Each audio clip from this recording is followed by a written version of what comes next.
Hannah Price was exactly 12 seconds away from doing the most ridiculously brave thing she had ever done in her entire life. The grand ballroom of the Lux Hotel sparkled as if someone had exploded a jewelry store inside a Tesla showroom. Crystal chandeliers the size of small cars hung from the ceiling.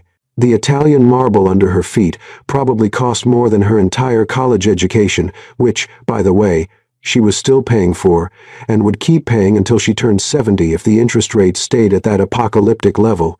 She wasn't supposed to be here. The navy blue dress she was wearing was borrowed from Maya, the front desk clerk who felt sorry for her. The Macy's tag was still half loose on the inside seam, poking her left rib like a constant reminder. You're a fraud. You're an imposter. You're going to get caught.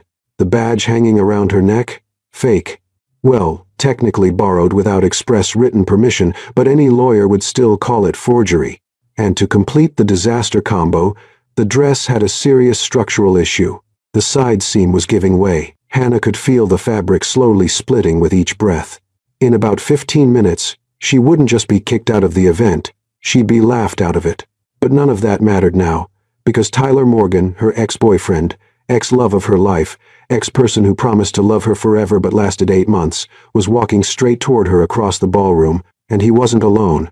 Savannah Stone was hanging on his arm like a living Hermes handbag. Perfect blonde hair, Versace dress, a real one, not the Shein knockoffs Hannah used to buy, and jewelry that probably had its own insurance policy. She was everything. Hannah wasn't rich, confident, and with a bank account that didn't cry every time rent was due.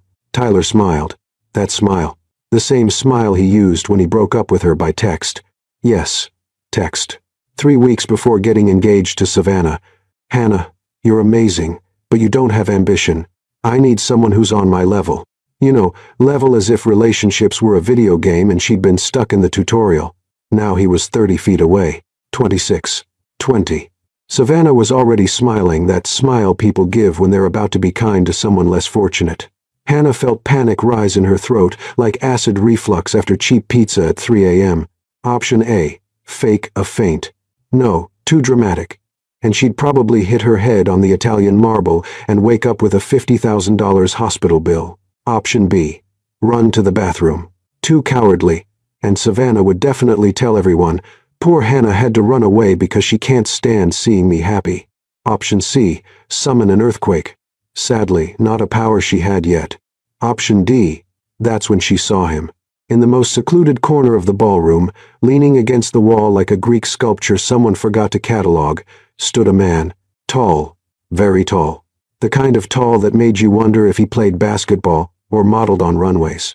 A dark gray custom suit that probably cost more than her car, which she had sold 3 months ago to pay her mom's medical bills, but that's another depressing story.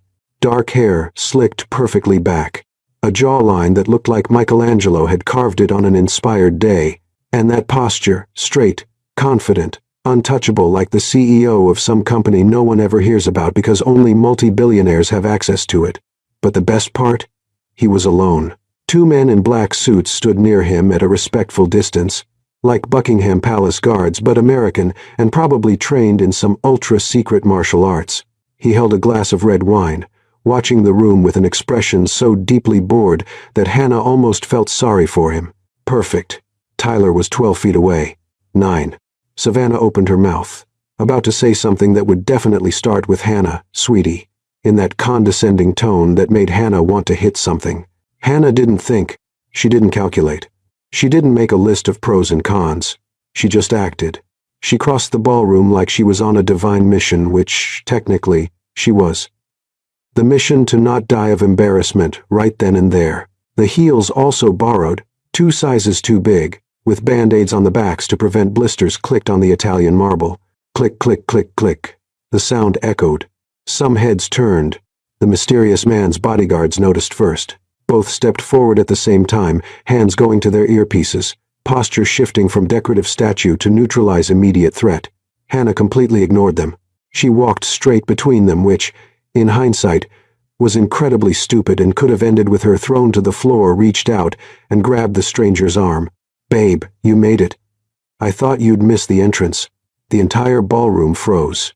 The kind of cinematic freeze, where even the dust particles stopped floating in the air. 300 pairs of eyes, investors, CEOs, socialites, waiters holding trays of salmon canapes worth more than minimum wage, turned to her. The man, the stranger she had just turned into her fake boyfriend, without asking for permission, consent, or even knowing his name, stopped breathing for a second. He stared at her. Steel gray eyes, cold, analytical, breaking down every detail.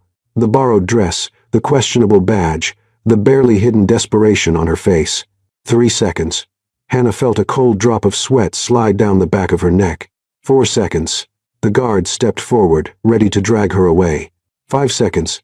Hannah thought, "That's it. I'm done. I'm going to get arrested. I'll become a meme. I'll be kicked out of the event, the company, maybe even the country." Then he did something completely unexpected. He raised his hand, a small, almost invisible gesture, the kind kings do in period films.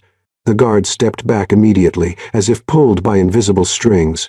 The man tilted his head slightly, a faint smile touching the corner of his mouth, and then, in a deep, controlled voice that echoed through the silent ballroom like distant thunder, he said, "Yes, sweetheart. Sorry I'm late." And then, by all the patron saints of the desperate and compulsive liars, he slid his arm around her waist. Firm, warm, possessive, like they did it every day, like it was the most natural thing in the world. Hannah's brain completely short-circuited.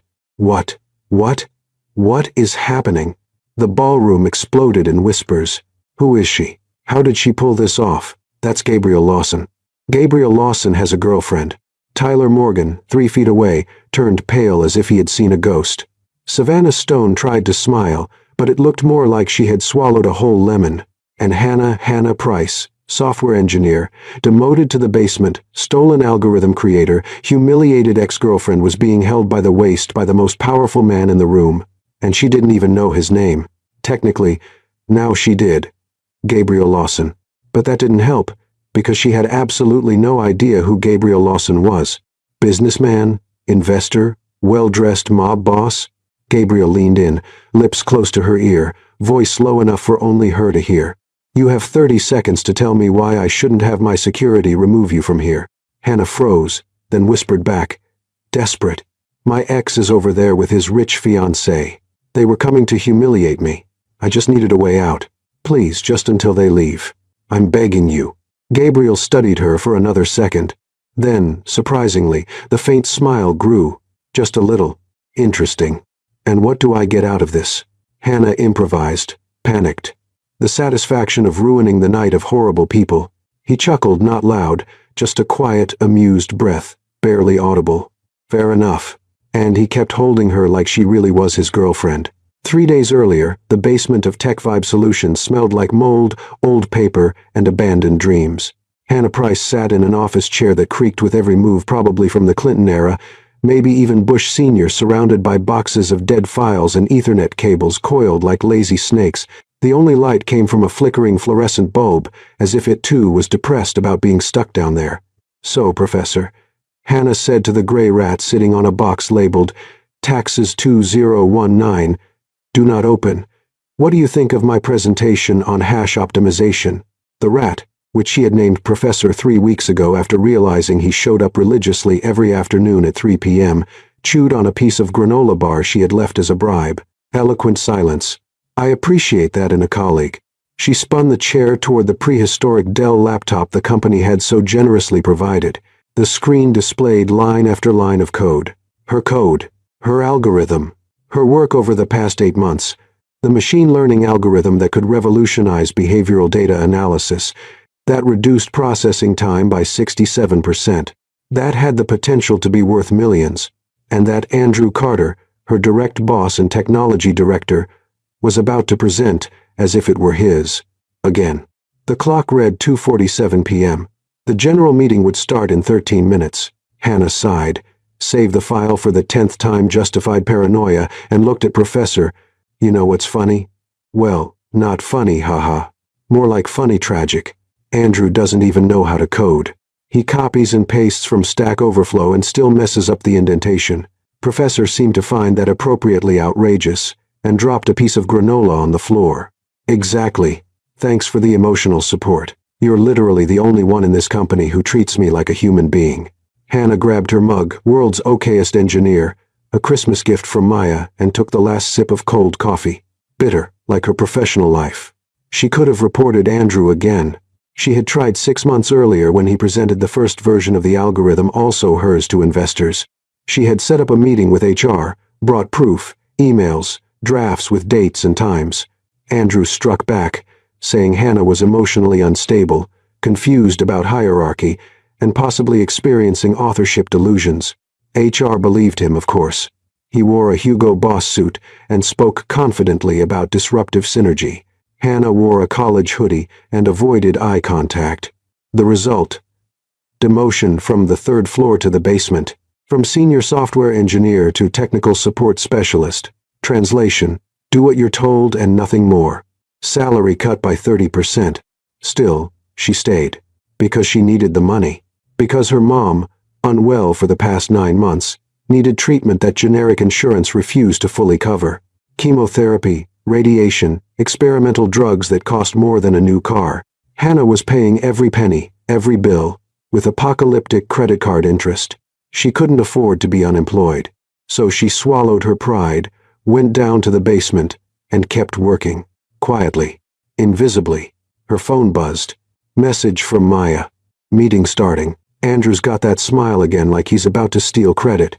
Are you coming to watch or staying down there chatting with rodents? Hannah typed back, Professor is great company.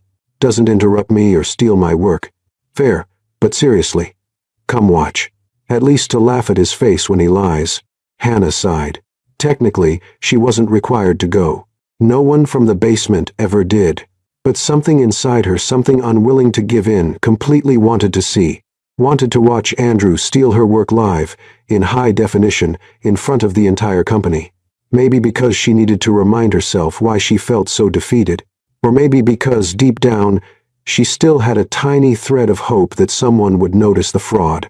Spoiler, no one will, her rational mind whispered. But she went anyway. The 3rd floor auditorium was packed. At least 80 employees squeezed into uncomfortable chairs, pretending to pay attention while secretly checking their phones. Hannah slipped into the back row behind a tall colleague who blocked her view. Perfect. Invisible mode on. On the small stage, Andrew Carter adjusted the microphone. Navy suit, red tie, too much hair gel. Smile like a late-night commercial host. Good afternoon, team. He opened his arms as if welcoming everyone into his home. Today is a historic day for Tech Vibe Solutions. Hannah rolled her eyes so hard she almost saw her own brain. After months of hard work, sleepless nights, sacrificed weekends, lots of coffee, he chuckled at his own hilarious comment. We finally completed the behavioral predictive analysis algorithm. Completed. Singular. First person. I. Hannah felt her blood boil. Andrew clicked the remote.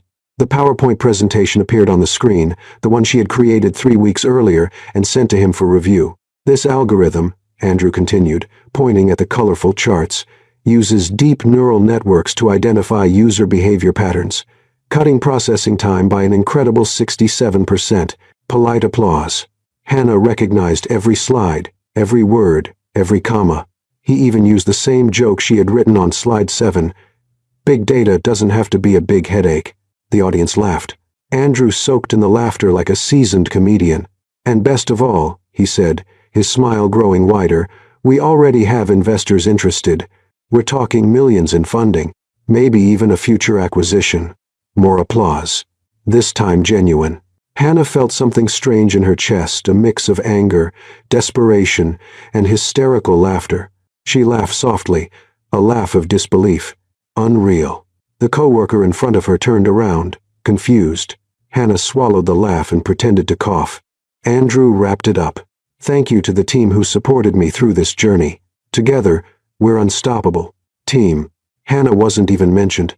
Of course not. She was in the basement. Technical assistant. Nobody. Invisible. The meeting ended. Employees congratulated Andrew, handshakes, pats on the back. Hannah walked out through the side door, went down the stairs, and returned to the basement. Professor was still there, now sleeping on top of the box. She sat down, opened her laptop, and looked at the code on the screen. Her code. Her creation. Stolen again. And she couldn't do anything, because she needed the paycheck, because she needed her mom to stay alive. So Hannah did what she always did, swallowed the injustice and kept working. But this time, something felt different. She saw the digital invitation in her inbox, the app's launch gala at the Lux Hotel, black tie, executives and investors only. She wasn't invited, of course. But she looked at the screen, at the algorithm, at the work Andrew was about to turn into millions, and she thought, I built this. I deserve to be there even if no one knows it. So she opened her calendar and made a mental note. Friday, 7 p.m. Maybe it was time to stop being invisible, even if it was just for one night. Maya Santos had two remarkable talents: getting free coffee at any Starbucks in town and faking corporate badges without leaving a trace. Done, Maya said, handing her a laminated badge with a photo of someone named Jennifer Morrison, external consultant. You're Jennifer now. Congratulations on the promotion. Hannah held the badge like it might explode. This is a crime, right? Like a real crime. Federal prison kind of crime. Technically, yes. Realistically, only if you get caught, Maya shrugged. And you won't.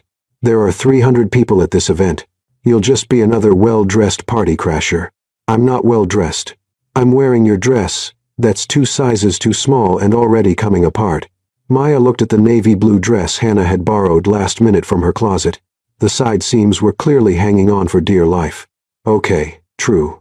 But under low lighting, no one will notice. Just don't breathe too deep. Great tip. I'll hold my breath all night. Exactly. See? You're already thinking like a professional infiltrator. Hannah hung the badge around her neck and looked into the reception bathroom mirror. Hair pulled back in a bun that almost looked intentional. Minimal makeup because that's all she knew how to do. Borrowed heels, 2 sizes too big, with band-aids carefully placed on the heels to avoid blisters. I look like an intern pretending to be a grown-up. Perfect. Half the external consultants have exactly that vibe. Maya adjusted the badge. Now go watch Andrew soak up all the praise he doesn't deserve. Come back and we'll order pizza while you tell me every dramatic detail. Hannah took a deep breath. Mistake. The seam groaned. If I get arrested, will you visit me? Every week. I'll bring cookies. Thanks. You're a terrible but loyal friend. It's on my resume. The Lux Hotel Grand Ballroom looked exactly like the kind of place Hannah had only seen in movies. Huge chandeliers, Italian marble, waiters walking around with trays of appetizers that probably cost more than her electric bill. Hannah entered through the side door. Maya's tactical tip: never go through the front. Security pays attention there. Side doors are always better. She showed the fake badge to the bored security guard at the side door. He barely looked before nodding her in. It worked. I'm officially a criminal now. The room was packed. Executives in suits, women in evening gowns, conversations about market disruption and exponential ROI. Hannah immediately felt like a fish out of water, a fish in a tight dress with a fake badge. She walked toward the back of the room, trying to look confident, until the oversized heel twisted on the red carpet. Hannah stumbled, arms flailing like a bird trying to take flight, and almost fell flat on her face. 3 people looked her way. She recovered miraculously, bent down, and touched the red carpet as if she were evaluating it. Interesting material, she murmured to no one in particular. Definitely synthetic fiber. I'll add that to the technical report. The people looked away, uninterested. Hannah stood up and practically ran behind a marble column, her heart pounding like a heavy metal drum solo. Great, Hannah. First minute, and you almost exposed yourself as a clumsy party crasher. She took a deep breath. The seam groaned again, a constant threat. From her hiding spot behind the column, she watched the ballroom. Up ahead, on a small improvised stage with a microphone, there he was. Andrew Carter, impeccable gray suit, smiling and gesturing energetically as he spoke with a group of investors, men with gray hair and Rolex watches. Hannah couldn't quite hear what he was saying, but she could see the investors nodding, clearly impressed. One of them patted Andrew on the shoulder, laughing at something he said. Hannah felt her stomach turn. Then the microphone came on. Good evening, ladies and gentlemen, Andrew began, his voice echoing through the entire hall. Thank you for being here tonight to celebrate the official launch of Sync Pulse Analytics. Polite applause. Hannah recognized the name. Her original name for the project had been Pulse Sync. Andrew had just flipped it because it sounded more professional. This algorithm, Andrew continued, pointing at the slides behind him, represents months of dedicated work, sleepless nights, and the passion of a united, committed team. Team. Hannah looked around. She saw a few co-workers from the third floor, analysts, product managers drinking champagne and waving. None from the basement. None were her. SyncPulse uses deep neural networks and distributed processing to identify complex behavioral patterns. Hannah recognized every word, every line. It was like hearing someone tell her life story, just with the names changed. I created this, she thought, her hands clenching into fists. Me. Alone in the basement with a rat as my only audience. For 1 second, a sharp, intense second, she thought about walking up there, grabbing the microphone, shouting, I made this. Not him. Me. Exposing everything. But then she looked around at the investors, at the executives, at Andrew, confident, smooth, respected, and at herself. An outsider in a borrowed dress that was about to rip, wearing a fake badge. Who would they believe? The respected CTO or the demoted basement engineer who had snuck into the event? Coward, she whispered to herself. The word hurt more than it should. Andrew ended his speech to more applause. Investors surrounded him, handshakes, wide smiles. Hannah turned to leave. Maybe this had been a mistake. Maybe she should just go home, back to the basement, back to safe invisibility. That's when she saw it. Perfectly styled blonde hair, a blue suit that screamed, I make 6 figures a year, a too confident smile. Tyler Morgan, her ex-boyfriend, crossing the ballroom, and hanging on his arm in a red Versace dress and jewelry that sparkled like warning signs, Savannah Stone heading straight toward her. Tyler Morgan moved through the gala like he owned the place. Broad shoulders, confident grin, navy blue suit, probably worth more than 3 months of Hannah's rent, and hanging on his arm like a living product accessory, Savannah Stone. Blonde hair in perfect waves that defied both gravity and humidity. A red Versace dress that screamed, my trust fund has a trust fund. A diamond necklace shining like a lighthouse in the fog. Hannah considered her escape options. Option A, dive under the canapé table. No, too desperate, and probably waiters under there. Option B, fake a heart attack. Too dramatic, and she couldn't act. Option C, literally dig a hole through the Italian marble floor with her nails. Tempting, but physically impossible. Option D. Hannah. Too late. Tyler stopped exactly 2 meters from her, one eyebrow raised in fake surprise, as if he hadn't seen her already. As if it were a coincidence he was standing right in front of the column she was hiding behind. Tyler. Hannah forced a smile that probably looked more like stomach pain. What a surprise. Truly surprising. Savannah stepped forward, her voice high and sharp like an irritating wind chime. She looked Hannah up and down with the subtlety of an airport scanner. Hannah! Oh my gosh! You're here. Are you working the catering or are you part of the cleaning crew? 2 people nearby laughed softly, the polite kind of laugh rich people give when someone makes a rude joke in public. Hannah felt her face burn. Actually, I work at the company launching the app. Oh right. Tyler tilted his head, his smile widening. He used that tone, the exact condescending one he used when explaining obvious things to her during their relationship. Hannah works at the company. Down in the basement, right, Han? Han. The nickname. The same one he used to whisper during sweet, private moments now turned into a blade against her chest. Basement. Savannah laughed way too loud, clutching Tyler's arm like he was her Super Bowl trophy. That's so specific. Hannah gripped the champagne glass she had grabbed from a tray 5 minutes ago and still hadn't taken a sip of so tightly she was afraid she might break the crystal. Yeah, specific. Like my job, technical support specialist. How cute. Savannah tilted her head like a dog trying to understand a complicated command. Like you fix printers?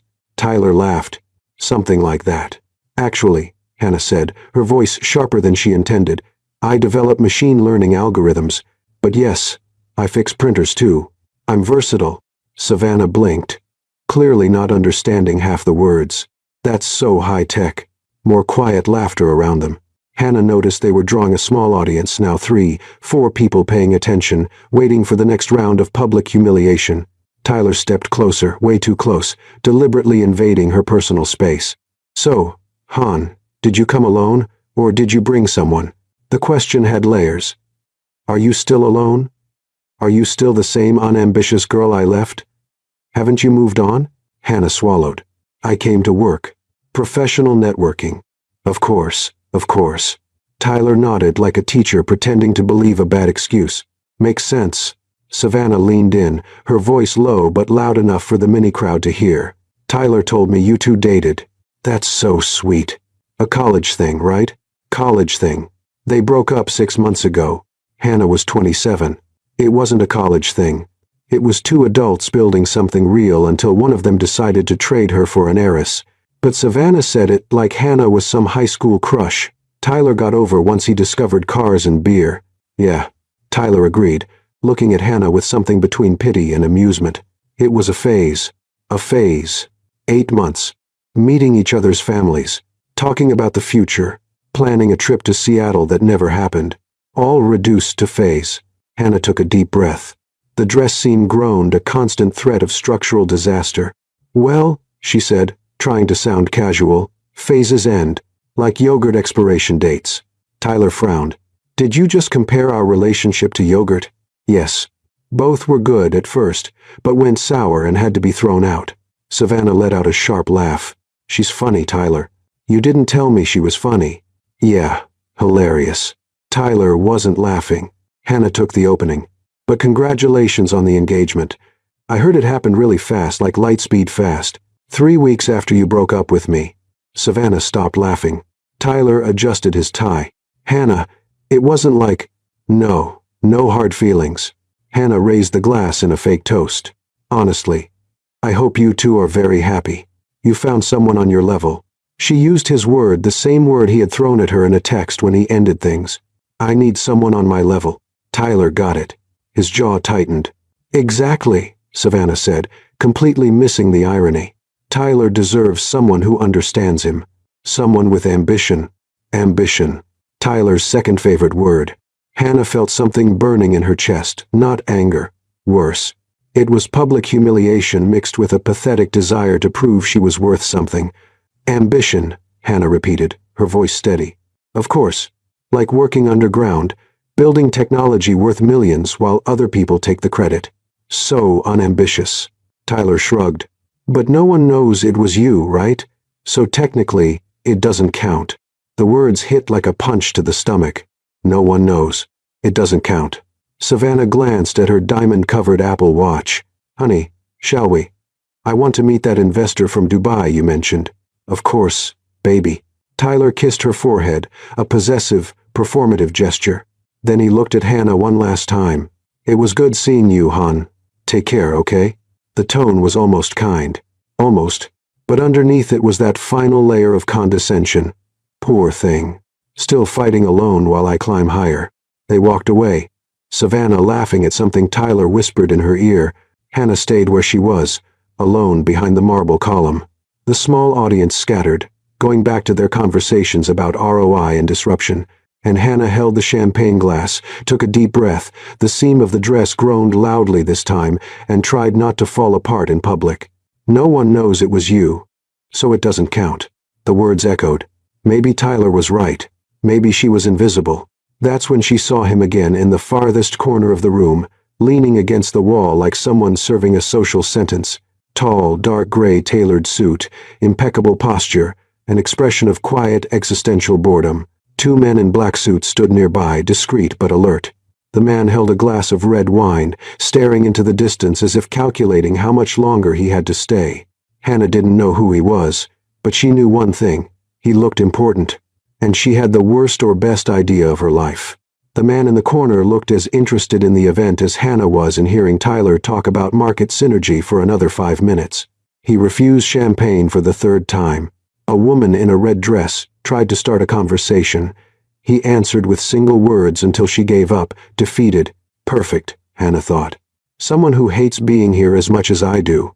Then she heard Savannah's voice loud enough to be intentional. Obviously she came alone. Poor thing. Tyler laughed. Han was always kind of a loner. 3 people looked at Hannah with pity, and something inside her just cracked. Not the collapse on the floor kind. The I'm already at rock bottom, so bring on the bulldozer kind. Hannah crossed the ballroom heels, clicking on the marble. Seams of the dress protesting walked right past the man's security and grabbed his arm. Babe, you made it. I thought you'd miss the entrance. We already know what happened next. The ballroom froze. Security moved forward. He raised his hand and they stepped back.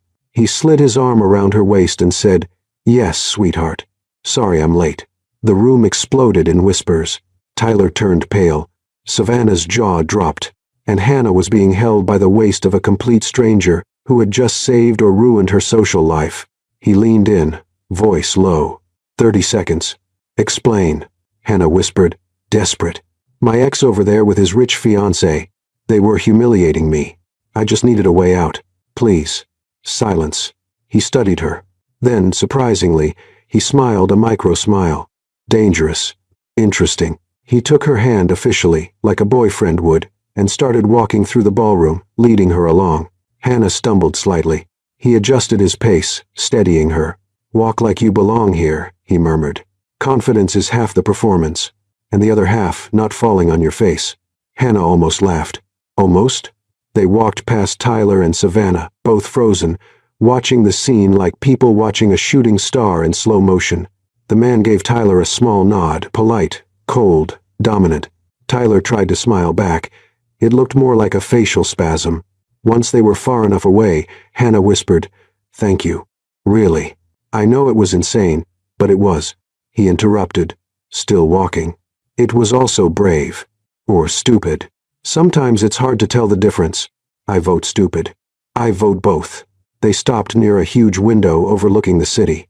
He let go of her hand but didn't step away. Your ex, he said, voice neutral. What did he do? Hannah hadn't expected the question. He said I had no ambition. Broke up over text. 3 weeks later he was engaged to her. She nodded subtly toward Savannah, spinning gracefully in Tyler's arms. The man looked out the window, processing. Idiot. The word came out so natural, so simple, that Hannah almost choked. You don't even know me. I don't need to. He looked at her. Any man who breaks up over text is a coward. Any man who humiliates you in public is an idiot.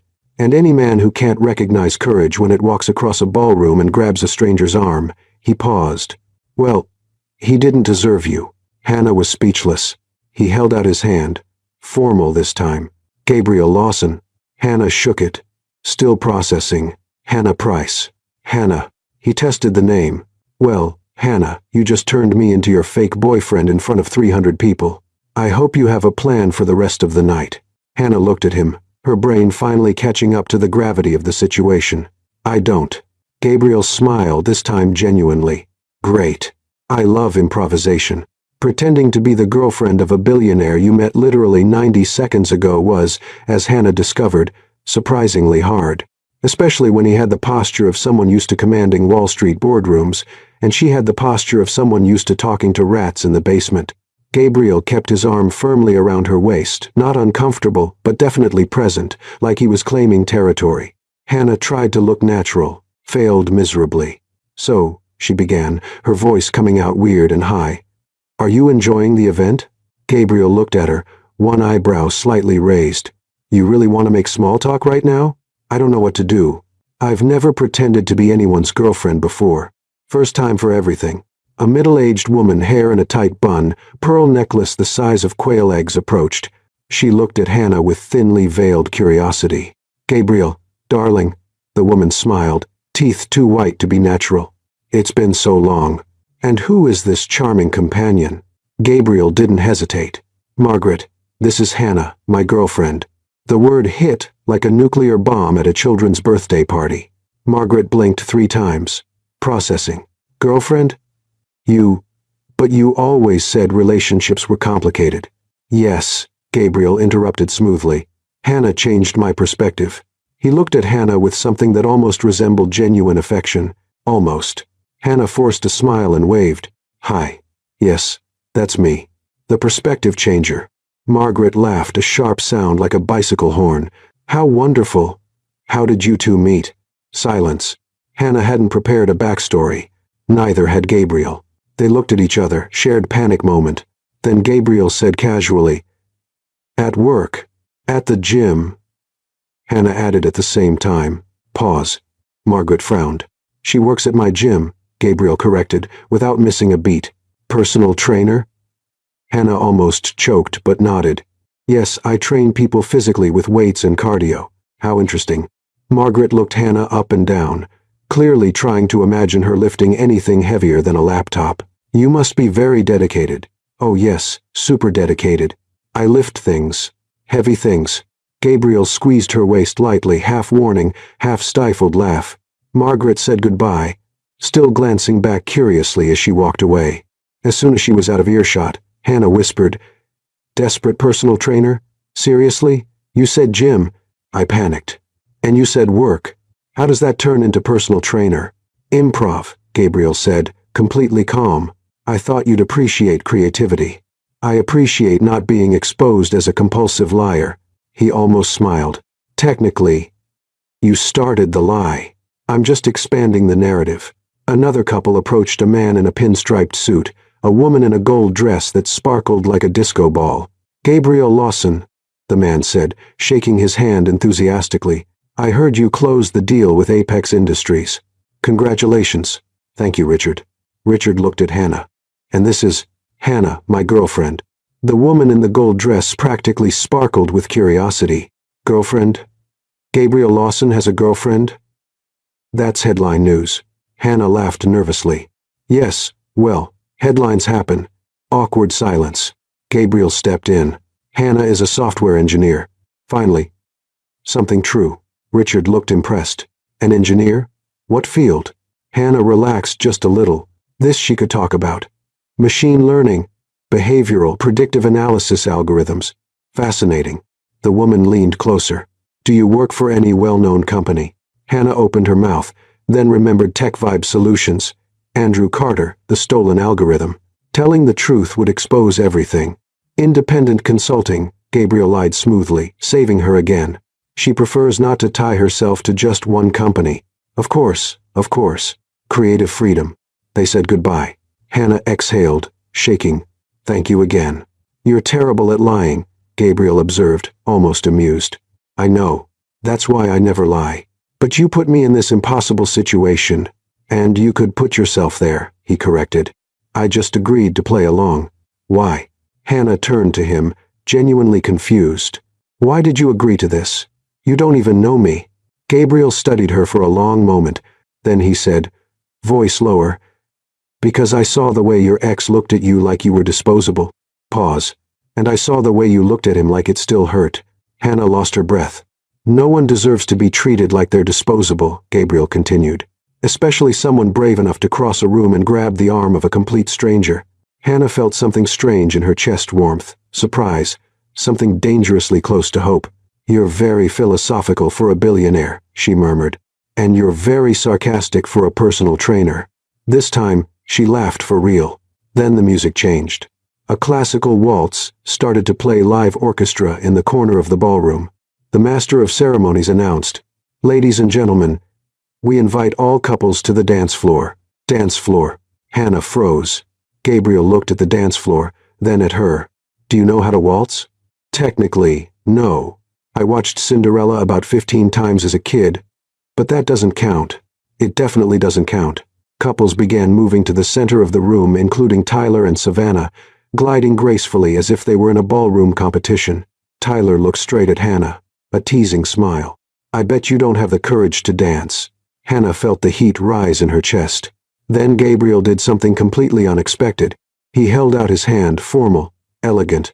"Let's show them how it's done."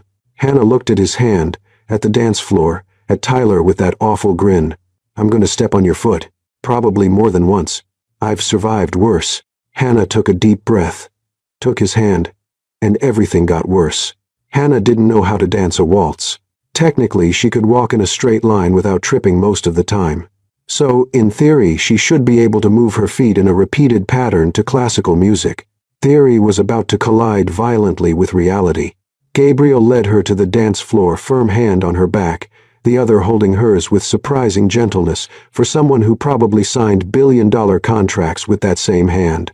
"I have no idea what I'm doing," Hannah whispered, panicked. "I know. Just follow me." "Easy for you to say. You probably had dance lessons in some European castle." "Switzerland." "Close enough." Was he joking? Hannah couldn't tell. The music started soft violins, a melancholy piano, something by Strauss she vaguely recognized from a perfume commercial. Gabriel pulled her into the classic waltz position, his right hand firm on her waist, his left hand holding her right hand slightly raised. Left foot back when I step forward, he instructed in a low voice. 1, 2, 3. 1, 2, 3. Hannah tried. She took 3 steps, then stepped on his foot. Sorry, she whispered, mortified. That wasn't part of the revenge plan. Gabriel didn't flinch. I've survived worse. Keep going. They started again. This time Hannah managed 5 steps before a small stumble. Gabriel adjusted, compensating for her mistake so smoothly no one noticed. How do you do that? Hannah asked, genuinely confused. Practice. And accepting you'll step on my foot at least 3 more times. Optimistic. I'd say 5. He almost smiled. Around them, other couples were dancing. Tyler and Savannah at the center, of course, spinning in perfect sync as if competing for a gold medal. Tyler looked straight at Hannah, raised an eyebrow. Look at that. She found someone. What a surprise. Savannah whispered something in his ear, laughing. Hannah felt anger rising. Breathe, Gabriel said, calm voice. He wants to see you lose it. Don't give him that satisfaction. Easy for you to say. You don't have an idiot ex-boyfriend watching you like you're some kind of joke. True. My exes are no better than to show up. Intimidating. Practical. They kept dancing. Hannah started to get the rhythm, not perfectly, but enough to avoid disaster every 3 seconds. Gabriel guided her with natural confidence, as if waltzing were as easy as signing checks or running board meetings. His hand on her waist was firm, warm, steady. Hannah realized, with some surprise, that she felt safe. 2 men in suits, clearly important investors, shiny Rolex watches, the kind of posture that said they were used to being the richest in the room, approached the dance floor, walking toward Gabriel. One of the security guards appeared out of nowhere, discreet, efficient, and blocked their path. Words were exchanged in low voices. The investors backed off, clearly disappointed. Hannah looked at Gabriel. Okay, seriously, who on earth are you? I already told you. Gabriel Lawson. That's not an answer. You have security blocking investors. People literally bow when you walk by. I invest in companies, Gabriel said casually, like he was describing a weekend hobby. Mostly technology. Define invest. I buy shares. Sometimes I buy the entire company. Depends on the day. Hannah almost stumbled again. You buy companies. Whole companies. For fun? It's not fun. It's work. Work, right? Like buying a bakery is my job. Gabriel twirled her smooth, controlled, and suddenly they were closer than before. He looked at her, curious expression. Your ex, he said softly. What exactly did he do? The question caught her off guard. She hadn't planned to answer, hadn't planned to open that wound in front of a complete stranger, technically fake boyfriend, but still a stranger. But the words came out anyway. He said I had no ambition, that I was small, that I'd never do anything important. Pause. He broke up with me over text. 3 weeks later, he was engaged to her. Hannah subtly nodded toward Savannah, spinning gracefully in Tyler's arms. Gabriel stayed quiet for a moment. Then he squeezed her hand a little tighter. Not enough to hurt, but enough to mean something. Idiot, he said. Simple, direct. 1 word, but it carried absolute conviction. Hannah felt something strange in her chest, warmth, relief, something dangerously close to validation. You don't even know me, she murmured. I don't need to. Gabriel spun her again, moving perfectly in time with the music. Anyone with eyes can see that you're smart, brave, resilient. Hannah blinked, trying to process. You got that from 5 minutes of conversation? I got that from the fact that you walked across a room full of intimidating people, grabbed the arm of a total stranger surrounded by security, and pulled off a fake relationship act in front of 300 people. Pause. That's not a lack of ambition. That's boldness. Hannah had no words. Tyler and Savannah passed near them at that moment. Tyler deliberately slowed down, making sure to look at Hannah with that same condescending smile. Han, you're dancing. How cute. I didn't know you had coordination for that. Before Hannah could answer, probably with something sarcastic and useless, Gabriel stepped in. He looked at Tyler with a neutral expression. Not hostile, not friendly, just indifferent, as if Tyler were a mildly annoying insect. Excuse me, Gabriel said. polite but firm. You are? Tyler blinked, clearly offended. Tyler Morgan, Hannah and I. Ah. Gabriel cut him off. The ex. Silence. Tyler turned red. Savannah squeezed his arm, trying to pull him away. Gabriel continued, still polite. Nice to meet you. If you'll excuse me, I'm dancing with my girlfriend. And he spun Hannah away, ending the conversation. Hannah stared at him, speechless. You just... Yes, that was necessary. Hannah wanted to laugh and cry and kiss this man. Okay, maybe not that last part. Not yet. They kept dancing. Tyler and Savannah walked off, clearly irritated. Their perfect dance moment completely ruined. Hannah looked at Gabriel. Really looked. He wasn't just wealthy. He wasn't just confident. He was kind in his cold, controlled, intimidating way. Thank you, she said softly. For what? For not making me feel small. Gabriel held her gaze. You were never small, Hannah. You were just surrounded by small people who made you believe you were. And then, in the middle of the waltz, in the middle of the room, something inside Hannah began to heal. That's when she felt it, the side seam of the dress giving out. Rip. Not loud, but definite. Hannah froze. No, she whispered. No, no, no. Gabriel noticed immediately. The dress? The dress. How much time do we have? Seconds. Maybe minutes if I don't breathe. And then the worst possible thing happened. The dress started giving out more. That exact moment in life when you realize your borrowed dress is about to fall apart in the middle of a gala with 300 people watching is the kind of experience that redefines the meaning of worst nightmare. The side seam made a low sound rip that only she and Gabriel heard, but in her mind it was as loud as a siren. Don't panic, Gabriel said, voice calm, still dancing. Easy for you to say. You're not about to become a public joke. True, but I'm not panicking either, because you won't be exposed. Gabriel stopped dancing gently, naturally, as if the music had ended. It hadn't. Then he did something Hannah didn't expect. He let go of her, took off his blazer, the dark gray tailored blazer that probably cost more than her yearly salary, possibly more than her car which she had sold 3 months ago, but still, and placed it on her shoulders. The gesture was so natural, so smooth, it looked rehearsed, as if they had planned it in advance. The whole room noticed. Whispers spread. He gave her his blazer. That's so romantic. Who is she? Gabriel buttoned the blazer on her slowly, one button at a time, looking directly into her eyes.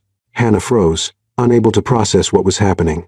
He adjusted the collar, smoothed the shoulders, made sure it was secure. There, he said softly, just for her to hear. Now no one sees anything but you. Hannah looked down.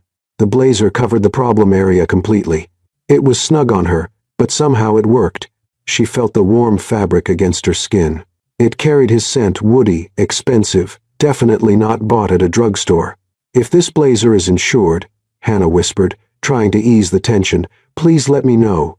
I'll need to pay for it in installments like a 30-year mortgage. Gabriel laughed. Not a polite laugh, not a forced breath. A real laugh, low, short, but real. Keep it, he said, still smiling lightly. It looks better on you than it ever did on me. Hannah seriously doubted that, but she wasn't about to argue while the blazer was saving her from public humiliation. The ballroom kept buzzing, half impressed, half shocked. Tyler and Savannah stood frozen in the middle of the dance floor, Tyler with barely hidden irritation, Savannah red-faced and jaw clenched. This was, Hannah began, searching for words. Thank you. Really. You didn't have to. I did, Gabriel interrupted. You were about to have a problem. I fixed it. Simple. Nothing about tonight is simple. Fair. An older woman approached, perfectly styled gray hair, emerald green dress, diamond necklace that probably cost more than a suburban house. She carried an air of importance like a retired senator or a multinational CEO. Gabriel, dear. She smiled, opening her arms. How long has it been since that dreadful board meeting in Boston? Right. Gabriel nodded respectfully. Senator Williams. Good to see you. Senator, of course. Because nothing tonight could be normal. Senator Williams looked at Hannah with genuine, approving curiosity. And who is this charming company? Gabriel didn't hesitate for a second. Hannah, my girlfriend. The word landed in the air like a nuclear bomb. Girlfriend? Hannah almost choked, managing to turn it into a polite cough. Senator Williams practically lit up with joy. Girlfriend? Gabriel Lawson has a girlfriend? I thought I'd never live to see the day. Surprises happen, Gabriel said, completely calm. The senator turned to Hannah with a warm smile. Dear, you've accomplished the impossible. This man has been married to his work for 10 years. How did you win him over? Hannah opened her mouth, closed it, opened it again. Persistence and questionable charm. The senator laughed, delighted. Modesty, I love it. She said her goodbyes, still smiling, and returned to her group of equally important and intimidating people. As soon as she was out of earshot, Hannah turned to Gabriel, wide-eyed. Girlfriend, don't you think that was a little too much? Gabriel shrugged calmly. You started it. I'm just following the script. There was no script. I grabbed your arm in existential panic, and now we're improvising pretty well, actually. Hannah wanted to argue, wanted to point out that this was getting completely out of control, but then she realized she didn't want it to stop. Having someone, especially someone like Gabriel Lawson, protecting her, standing up for her, believing in her. It was strange. It was good. It was terrifying. Great, Hannah muttered, mostly to herself. Now, I'm the fake girlfriend of a man who could probably sue me in 47 different countries. 52, technically, Gabriel corrected. But who's counting? She stared at him, open-mouthed. Are you joking with me? Maybe. Hannah didn't know whether to laugh or scream. She chose to laugh. They stood there for a moment, she wearing his blazer, he without it, which somehow made him look even more intimidating. The whole ballroom was still sneaking glances their way. A waiter passed by with a tray of appetizers. Finally, Hannah muttered, grabbing one. Food proof that this night is real and not a stress-induced hallucination. Gabriel picked up a glass of wine from the tray. You're doing well, he said. Considering my life is falling apart in slow motion. Considering I'm improvising a fake relationship in front of some of the most powerful people on the East Coast. When you put it that way, it sounds even worse. Hannah bit into the canapé. It was smoked salmon with something fancy she couldn't identify. This canapé probably costs $15, she said with her mouth half full. I could buy lunch for a whole week with that. Gabriel almost smiled again. You're refreshingly practical. You mean poor. You can say it? No, I mean genuine. Hannah stopped chewing. The way he looked at her wasn't pity. It wasn't condescension. It was curiosity. Real interest, like she was a puzzle he wanted to solve. You work in tech, Gabriel said. It wasn't a question. Yes. Software engineering, machine learning, specifically predictive algorithms. Behavioral data processing, deep neural networks analysis. Hannah stopped. She realized she was talking way too fast, too excited about algorithms at a gala to a billionaire who probably had better things to do. Sorry, she said, blushing. I kind of get carried away when I talk about code. Gabriel didn't look away. Go on, he said. And that's when she made the fatal mistake. She opened her mouth about algorithms. Hannah Price had a problem. When she got nervous, she talked. And when she talked about technology, she completely forgot where she was, who she was with, and what lies she had told in the last 30 minutes. Someone nearby made a comment about the newly launched app Sync Pulse Analytics, praising its revolutionary interface and ultra-fast processing. Hannah, still wearing Gabriel's blazer, still processing the fact that she had danced a waltz without falling, still trying to understand how her life had turned into the script of an absurd romantic comedy, heard it and reacted instinctively. The algorithm has a bottleneck in the distributed hash function, she said casually, as if commenting on the weather. If they don't adjust the collision rate in the B-tree index, it's going to crash when the user base goes over 500,000 simultaneous users. Silence. Not the polite kind of silence. The "what did you just say?" kind. Gabriel stopped drinking his wine, slowly turned toward her. How do you know that? Oh no.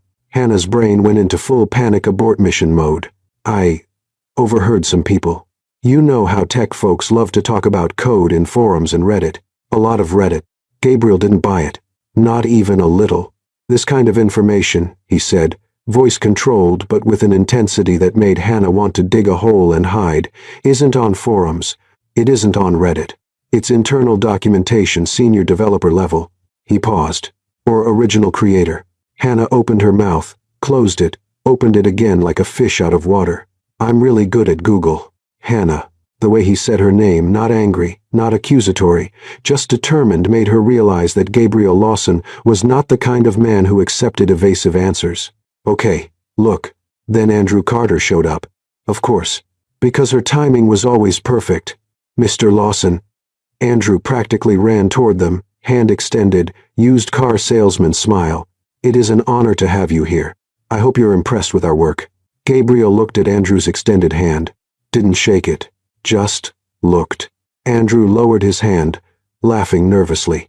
Your work? Gabriel repeated, tone neutral. Well, the teams, of course. Andrew gestured vaguely. But the central vision, the strategic architecture that was mine, Gabriel interrupted, subtly pointing to Hannah with his wine glass. And her? What was her role? Andrew looked at Hannah for the first time, quick, just a status check, then looked away like she was part of the furniture. Oh, Hannah. He laughed, condescending. Administrative support, file organization, documentation, those kinds of things. Very important to keep everything organized. Administrative support. Hannah felt the blood boil. Her fists clenched inside the oversized sleeves of Gabriel's blazer. But before she could speak, before she could yell, expose, explode, Gabriel spoke. His voice was dangerously calm. The calm before the storm kind of calm. Interesting. Because she just described a specific structural issue in the code that even my technical audit team hasn't identified yet. Andrew froze. The fake smile was still there, but his eyes went straight into panic mode. Well, you know how it is. Information circulates. Developers talk to each other, Gabriel repeated. The word dripped pure sarcasm. Information about critical vulnerabilities in code architecture just circulates. Andrew started sweating visibly. I can explain. Please. Gabriel gestured for him to continue, waited. Andrew opened his mouth, closed it, looked at Hannah with something between anger and desperation, then mumbled, I need to check something with the team. Excuse me, and ran. Literally ran across the ballroom like a man running from a lawsuit. Hannah stood still, shaking slightly. Gabriel turned to her steady gaze. Analytical. We're going to talk, he said. It wasn't a request. Alone. Gabriel led her to a private balcony, a small, quiet space with a view of the city lights. He closed the glass door behind them, cutting off the noise of the ballroom. Silence. Hannah looked out at the city, avoiding his eyes. You're going to ask me, she said softly. Yes. And if I don't want to answer, you'll answer anyway. Because lying isn't your strength. Hannah laughed, a bitter, tired sound. You've known me for like 2 hours, and in those 2 hours you've lied 4 times. All of them bad. He paused. Except the first one. Hannah turned to him. First one? When you pulled me and pretended we were a couple. Gabriel tilted his head. That one you sold well, because it wasn't entirely a lie. You really did need help. You really were desperate. That was true. He took a step closer. But now you just talked about the code with the kind of accuracy only the original creator would have. Andrew practically admitted he has no idea what he's talking about. And you... He studied her. You're protecting someone. Or hiding something. Hannah felt her eyes burn. I'm not protecting anyone. Then you're hiding something. Silence. Hannah took a deep breath. His blazer was still on her shoulders, warm, smelling like him. I built the first algorithm, she finally said. A year ago, behavioral data analysis. Andrew saw my prototype, said he was going to review it, and presented it as his in the board meeting. Gabriel didn't look surprised. He just nodded, processing. You reported it?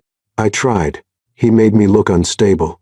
Said I was confused about hierarchy and emotionally unbalanced. HR believed him. Hannah gave a bitter laugh.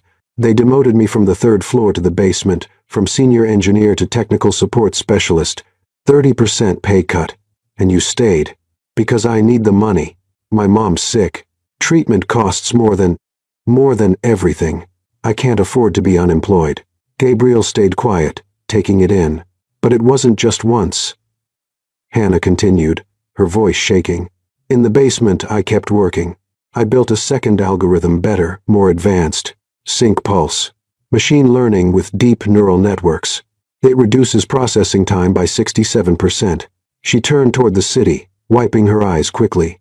And 3 days ago I watched Andrew present it at the company's general meeting, my algorithm, my words, my charts. He even used the same joke I wrote on slide 7. Pause. And today here, he took all the credit again in front of investors. In front of you. Silence. Then Gabriel said, voice low and dangerous, he's not getting away with this. Hannah turned. What? Andrew Carter. He's not getting away with it. Gabriel, you don't have to. I invest in tech companies. I review code. I detect fraud. He looked at her with absolute intensity. And I just found one. Hannah was speechless. But first, Gabriel continued, I need to know, do you have proof? Proof? Emails? Drafts? Original prototypes with date and time, Hannah thought. I have backups on my personal laptop. All time-stamped. Gabriel smiled. It wasn't a kind smile. It was the smile of a predator who had just spotted prey. Good. Hannah had two choices, tell the truth or run. But with Gabriel Lawson, running was never a real option. On Monday morning, Hannah learned that going viral was a lot less fun than influencers made it seem. She arrived at the office at 8:47 a.m., 3 minutes late because she spent 13 minutes looking for a shirt without a coffee stain and immediately realized something was wrong. Very wrong. 3 people stopped talking as she walked down the hallway. 2 receptionists stared at her, whispered, and one showed the other something on her phone. Maya came running, literally running, and pulled Hannah into the nearest corner. You're viral, Maya whispered, eyes wide. What? Maya shoved her phone in Hannah's face. The screen showed a photo of Hannah wearing Gabriel's blazer, the two of them standing on the dance floor, him looking at her with an expression that seemed protective, interested. The lighting was perfect. It looked like a celebrity magazine cover. Below the photo, 17 messages in the company gossip group. Guys, who is Hannah Price? She works here? How? That's Gabriel Lawson. The billionaire Gabriel Lawson. Is she like a secret heiress or a corporate spy or both? Oh no, Hannah groaned. Oh no. No. No. Oh yes, Maya corrected. Way too excited for the situation. You're famous like Cinderella but corporate edition, with less fairies and more jealous people. This is a disaster. Or an opportunity. Depends on how you look at it. Before Hannah could respond, probably with something pessimistic and realistic, Andrew's secretary, Jennifer 50, permed hair, always looking like she was chewing on a lemon, appeared. Hannah Price. She said the name, like it was forbidden. Mr. Carter wants to see you now. Maya gave her a good luck, you'll need it, face and strategically vanished. Hannah went up to the 3rd floor forbidden territory since her demotion and knocked on Andrew's office door. Come in. Andrew was behind the desk, face red, a vein in his forehead visibly throbbing. His phone was on the desk, screen showing the exact same photo Maya had shown. Sit. It wasn't a request. Hannah sat. You, Andrew began, voice shaking with restrained anger, are going to destroy my reputation. Hannah blinked. Me? How? You snuck into a corporate event without an invitation, using fake credentials technically borrowed and pretended to be Gabriel Lawson's girlfriend. Andrew practically spat the name. Do you have any idea who he is? Vaguely. Billionaire. Invests in things. Has intimidating security. Andrew slammed his fist on the table. Hannah jumped. He was considering buying a stake in this company, and now he's going to think we hire frauds. Technically I work here, so I'm not. You're an administrative assistant, Andrew shouted. You organize files. You don't belong at gala events. You don't belong in the same city as people like Gabriel Lawson. Something inside Hannah snapped, not the breakdown crying kind. The enough is enough kind. Actually, Andrew, she said, calm but with steel in her voice, it's our event now. Thanks for asking. Gabriel invited me personally. So technically I had more right to be there than you. You're lying. Am I? Hannah stood up. Or are you just mad because for the first time in a year someone saw me as more than the basement furniture? Stay in your place. My place? Hannah laughed, a bitter, tired sound. You mean the basement? Where you dumped me after stealing my work and making me look crazy when I tried to report it? Andrew went pale. I didn't. Twice. Andrew, you stole my work twice. And now you're mad because I went to a party, because someone finally saw me? You're fired. The words fell like a sentence. Hannah felt panic, sharp and fast. She needed this job. The money, the treatment, the bills. But then she remembered Gabriel. Gabriel saying he won't get away with it. Gabriel asking for proof. Gabriel possibly on her side. It was a total bluff. Risky. Potentially suicidal. But she was tired. Try it, Hannah said, voice surprisingly steady. I'm sure Mr. Lawson will love to hear that you fired his girlfriend without cause. Dead silence. Andrew opened his mouth, closed it, opened it again. You two, you're dating? Yes. Surprise. Hannah grabbed her bag. By the way, he mentioned something about evaluating corporate fraud. Strange, right? And she left, slammed the door, left Andrew frozen, wide-eyed, visibly panicked. Hannah went down the stairs. She didn't trust the elevator, reached the first-floor hallway, and leaned against the wall, shaking. I just threatened my boss using a fake relationship with a billionaire I met yesterday. Her phone rang, unknown number. Hannah answered, hand trembling. Hello?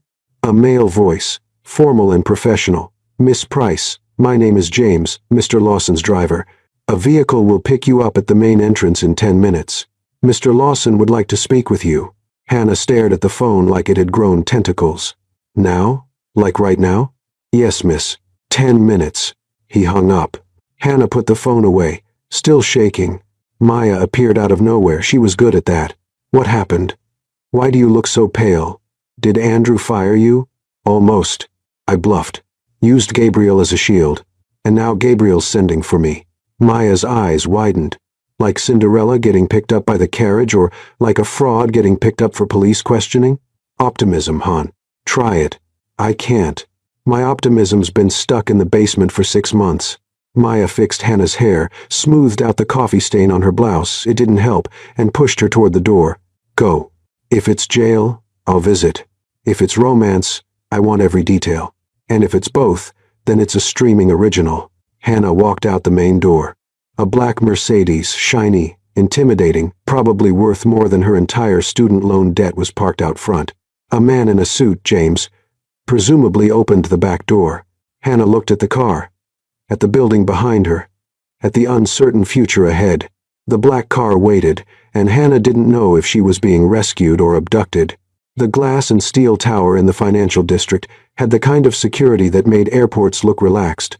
Hannah went through 3 checkpoints, metal detector, retina scanner seriously, and a guard who looked at her like she was a national security threat before finally stepping into the private elevator that went straight to the 42nd floor. 42nd. Hannah lived in a ground-floor 1-bedroom apartment that smelled like mold and had a neighbor who played drums at 2 a.m. Gabriel Lawson had an office in the sky. The elevator doors opened directly into a minimalist lobby, white marble, modern furniture, and a flawless blonde receptionist who looked at her with barely hidden curiosity. Miss Price. The receptionist smiled professionally. Mr. Lawson is expecting you. This way. Hannah followed, trying not to look completely out of place and failing miserably. The receptionist opened a pair of glass double doors.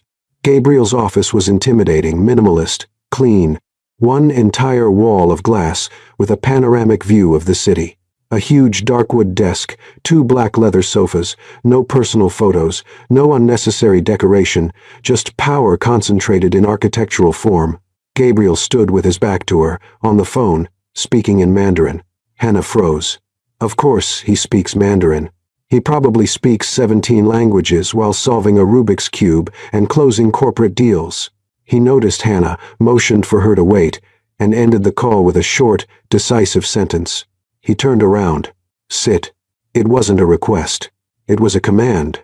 Hannah sat on the leather sofa, which probably cost more than her kidney on the black market. Gabriel took the seat across from her, crossed his legs, studied her with that precise, surgical focus that made Hannah feel like a lab specimen. You know you created something worth billions, right? Hannah laughed, a nervous, high-pitched sound like a broken bicycle horn.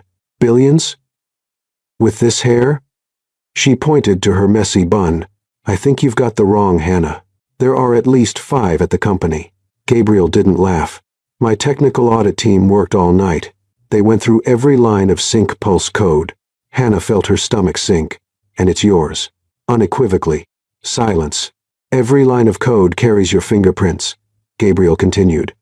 Voice neutral but firm. Unique logic. sarcastic internal comments.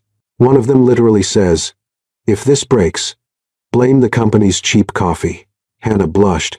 I was frustrated when I wrote that. You were right. The coffee is terrible. Gabriel almost smiled. My team also found earlier prototypes all time-stamped, all clearly yours. How did you? I invest in technology, Hannah. I evaluate code. I spot talent. He leaned forward slightly, and I just found a genius hidden in a basement talking to rodents. Hannah didn't know whether to laugh or cry. You investigated my basement? I investigated the entire company.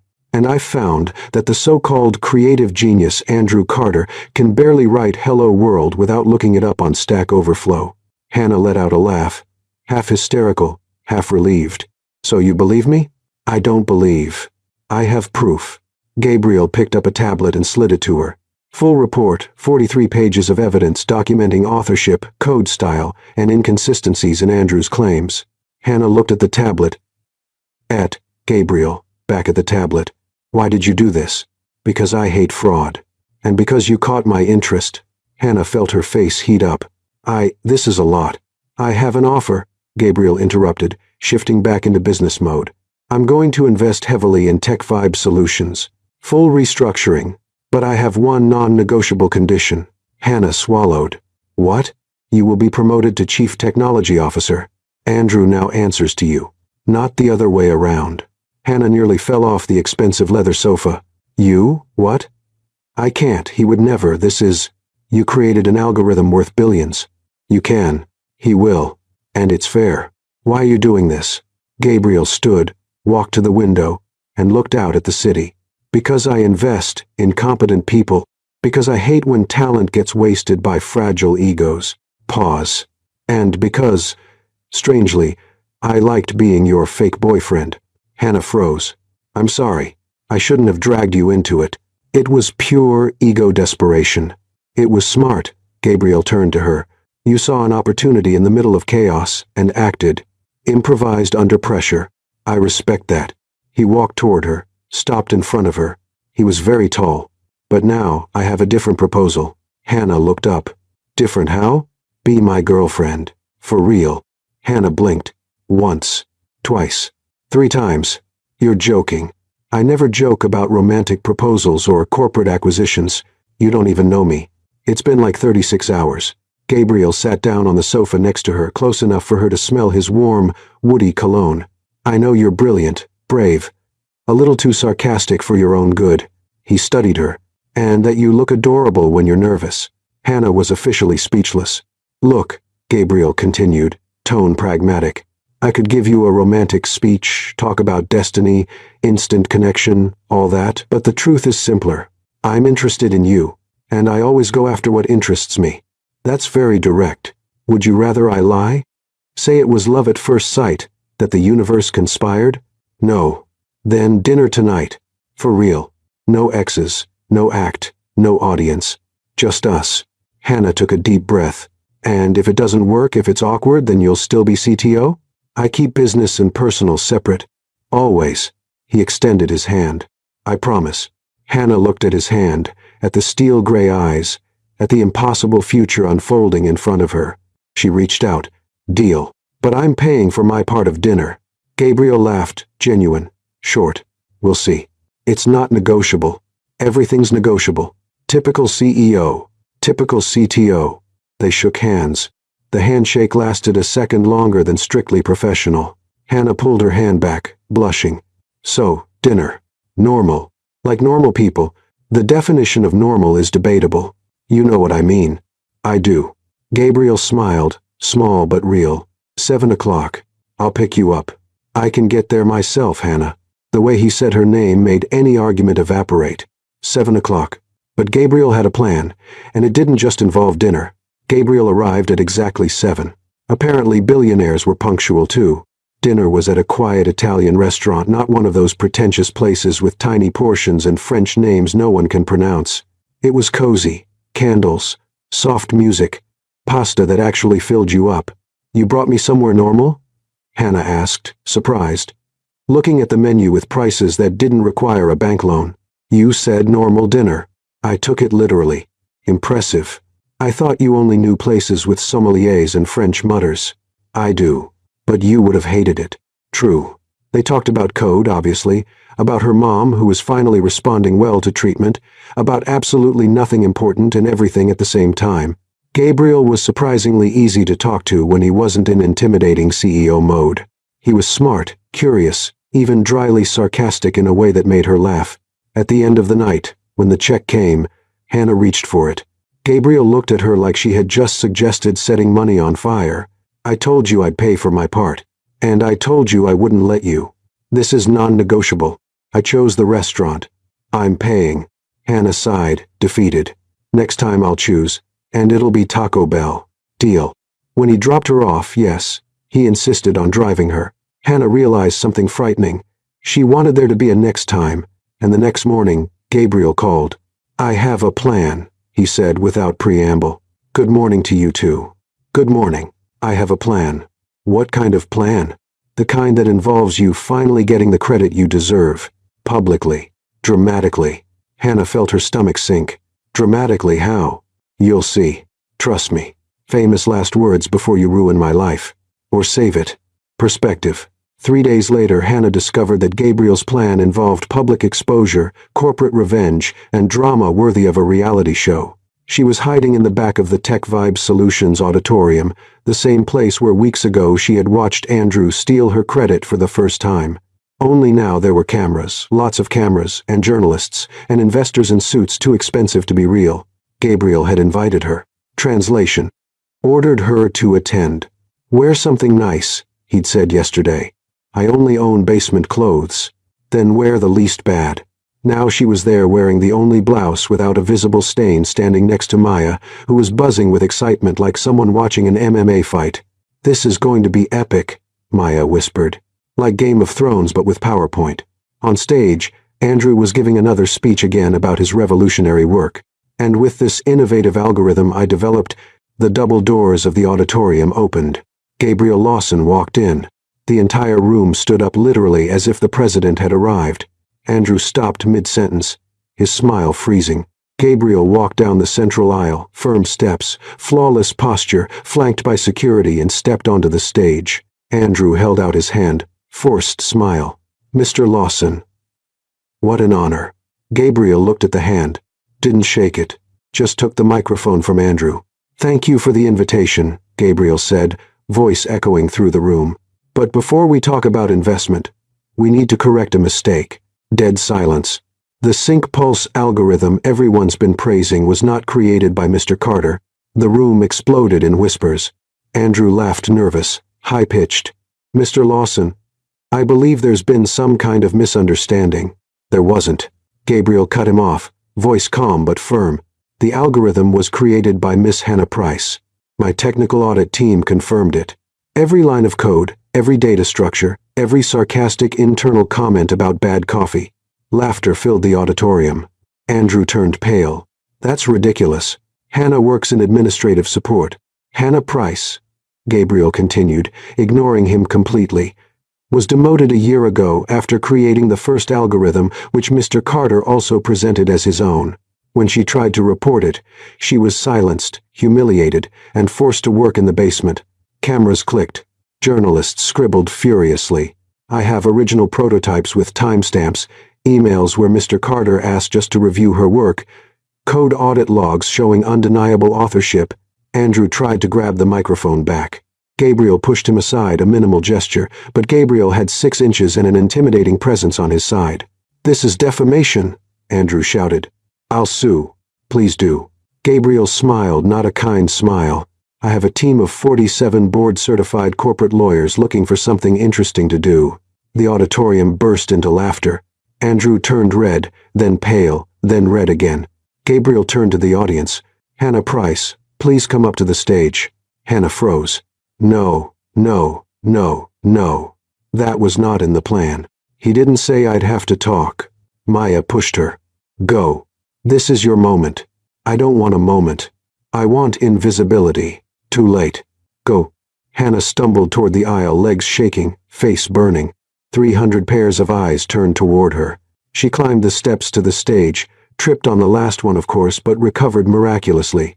Gabriel reached out, helping her up, whispered just to her, "If you faint, I'll catch you. Promise." He handed her the microphone. Hannah held it hand, visibly trembling. She looked at the audience, at the cameras, at Andrew glaring at her. Her voice came out shaky. "I built Sync Pulse. Alone. In the basement." The silence was focused. "I used deep neural networks with distributed processing. The bottleneck was in the hash function, so I implemented optimized B-trees to reduce collisions. That cut processing time by 67%. She took a deep breath, voice growing steadier. "People ask why I didn't report it earlier. Because I tried, and I was demoted. Humiliated. Silenced. Because no one believes the basement girl over the man in the expensive suit." Pause. "But someone believed me." She looked at Gabriel, and that changed everything. The room erupted in applause.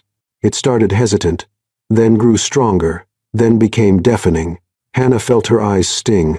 She didn't cry almost, but she felt it.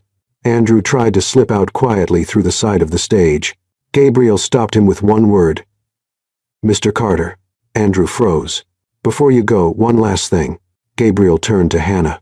"Miss Price, do you accept the position of Chief Technology Officer at Tech Vibe Solutions?" Hannah blinked. Yes, I do." More applause. And then Gabriel did something no one expected. He pulled Hannah by the waist and kissed her right there in front of 300 people, cameras flashing, reporters shouting questions. The kiss was soft, respectful, but absolutely clear. When they pulled apart, Hannah whispered, stunned, "That was not in the script." Gabriel smiled just for her. "I tore up the script. Now we're improvising." The room erupted in applause, whistles and flashes. In the back, Tyler and Savannah were furious. Savannah dragged Tyler out, visibly livid. Andrew was escorted out by security, not Gabriel's, but the company's. HR apparently had urgent questions. Maya shouted from the back, "I ship you too." Hannah laughed real, relieved, hysterical. Gabriel held her hand. "Ready to get out of here?" "More than ready." They stepped down from the stage together, hand in hand, as the room kept applauding. Outside in the hallway, Hannah finally exhaled. "You planned all of this?" "Yes." "Even the kiss?" "No. That was improvisation. Good improvisation. Thank you." Hannah laughed. Gabriel did too. And then 6 months later, Hannah Price had an office with a window. Not a tiny porthole window, a real window. A full glass wall with a view of the city. Natural light. Air conditioning that worked. An ergonomic chair that didn't squeak with every move.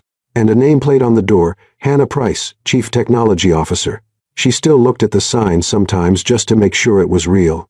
Inside the office, her team, the one she built, she interviewed, she approved, worked in harmony. 5 brilliant engineers who respected her, listened to her, and never, ever tried to steal credit. Sync Pulse exploded. 2 million users, 0 crashes, 67% more efficient than any competitor. And everyone knew who created it. Andrew Carter fired 3 days after the press conference. Currently facing charges for intellectual property theft and corporate fraud. The last time Hannah checked OK, she peeked on the job app, he was seeking new opportunities, corporate code for unemployed and being sued. Tyler and Savannah over spectacularly. He was caught cheating with the personal trainer. A cliché but deeply satisfying. Savannah posted something very public that destroyed his reputation. Hannah didn't read it. Lie. She read it 3 times with popcorn. Maya promoted to senior receptionist with a 20% raise. Still delivering high-quality office gossip. Hannah's mom in remission, smiling again, making plans for the future. And Gabriel. Hannah was reviewing code line 247 had an annoying bug that had been bothering her for 20 minutes when he walked in without knocking. Because Gabriel Lawson didn't knock. He just entered her space like it was his too. Technically he was the majority investor, but still. "Busy?" he asked, leaning against the door. "Always." "Perfect. Let's go out." Hannah didn't even look up. "Gabriel, I have a meeting in 15 minutes with the infrastructure team." "Cancel it." "I can't cancel. I'm the CTO. I have responsibilities. Credibility to maintain." "Hannah." Something in his tone made her stop typing. She looked up. Gabriel was holding a small dark blue velvet box. Hannah stopped breathing. Before you make a joke, Gabriel said, voice steady but with a hint of nervousness. Gabriel Lawson. Nervous. Let me talk. He stepped into the office, closed the door. I don't believe in over-the-top romance. I'm not going to propose in a fancy restaurant with a violinist and roses, but I believe in you, in us, in building something real. And then by all the gods of programming, he got down on one knee. Gabriel Lawson, billionaire, CEO, a man who led board meetings without blinking, kneeling in her office. Hannah felt her eyes burn. Hannah Price. He opened the box. Simple, elegant ring, diamond that shone but didn't scream, "Will you marry me?" Hannah opened her mouth. Nothing came out. And before you answer, Gabriel continued, a nervous smile appearing, know that, 1, I'll support you always, in everything. 2, I'll protect you from anyone who doubts you, verbally, legally, whatever it takes. 3, I'll never, ever take credit for your work. Not by accident, not even as a joke. 4, and I'll love you every day, even when you insist on paying for dinner. Hannah laughed, a mix between a laugh and a sob. You practiced this for 3 weeks? 3 weeks? My lawyers thought it was embarrassing. Asked me to stop using meeting time to rehearse a marriage proposal. They're right. This is embarrassing. So is it a yes? Or should I stay on my knees until they give out? Hannah pulled him up, surprising strength for someone 5'5", and kissed him. It's a yes. Are you sure? Because, Gabriel, shut up and kiss me again. He did. When they pulled apart, Hannah looked at the ring on her finger. But I'm choosing the wedding cake. Deal. And the flowers. Also deal. And the venue. Hannah, you can choose everything except the honeymoon. That's my territory. Fine. 3 months later, the wedding wasn't at the fancy grand ballroom. It was in a simple garden, wildflowers, trees, natural light, 50 guests max. Hannah wore a dress that did not threaten to rip. Maya personally checked the seams 3 times. Gabriel wore the same dark gray blazer from that night, the one he draped over her shoulders when her dress started to give out. Lucky, he said when Hannah asked. You're sentimental. I'm practical. The blazer worked once. Maya was the maid of honor, pink dress, cried through the entire ceremony. Gabriel's 2 bodyguards, James and Marcus, were groomsmen. They cried too. No one mentioned it. Everyone pretended not to notice. Hannah's mom sat in the front row, healthy, smiling, wiping away tears. Tyler wasn't invited, obviously. When the pastor said, "You may kiss the bride," Gabriel leaned down and whispered, "You know what surprised me most that night?" Hannah smiled, eyes shining. That I lied so well? That I found someone real. He kissed her. And this time it wasn't an act. It wasn't strategy. It wasn't a plan. It was love, real, imperfect, built on courage, stolen algorithms, torn dresses, and one desperate moment that changed everything. As everyone applauded, Hannah thought it was worth it. Every second of fear, every moment of shame, every day in that basement talking to a rat because they brought me here. To him, Gabriel whispered, still holding her. Good thing you grabbed my arm that night, Hannah answered, laughing through tears. Good thing you didn't sue me. I thought about it for 2 seconds. Seriously? No. But it makes a better story if I say yes. They laughed because now, finally, they could. At the reception hours later, while they were cutting the cake, chocolate with ganache, Hannah's choice, Maya walked up. So Tyler posted today. Hannah raised an eyebrow. And? He's rediscovering himself on a solo trip through Europe. All the photos are just him staring thoughtfully at the horizon. Hannah looked at Gabriel, who was talking with her mom, making her laugh. She looked at the ring on her finger, at the friends around them, at the life she built after everything. Good for him, Hannah said genuinely. I hope he finds what he's looking for. You've gone zen. No. I just realized he doesn't matter anymore. Hannah smiled. He was just the prologue. Gabriel is the real story. Maya wiped her eyes. I'm going to cry again. Please don't. You've already soaked 3 tissues. Gabriel came back, slipped his arm around Hannah's waist. Everything okay? Perfect. Ready for the honeymoon? That depends. Where to? Surprise. Gabriel, do you trust me? Hannah looked at him, at the man who believed in her when no one else did, who fought for her, who saw her. Always. And they walked out together to somewhere dreamy. Because sometimes the best stories begin with desperate lies at a gala event and end with truth. From a desperate lie in a ballroom to the altar. From invisible to unforgettable.